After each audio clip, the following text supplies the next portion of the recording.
আমি কিভাবে তোমার কথা বিশ্বাস করব? তুমি আমার বাঁশির সুরের উপর ভরসা করতে পারো। রাখাল নিহারিকাকে তার ছোট্ট কুঁড়ে ঘরে নিয়ে আসে।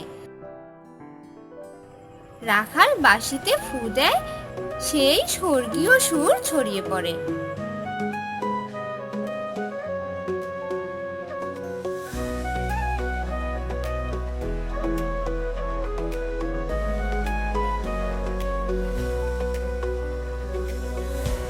এ এ তো সেই সুর! এতদিন যে সুর আমার মন ছুঁয়ে গেছে। তুমি কি সেই সুরের জাদুকর? তোমার বাঁশির সুর এমন সুন্দর কেন? মনে হয় কত যুগ থেকে জানি আমি। কারণ আমার সুর এখন তুমি শোনো। তুমি আমার গানের সুর,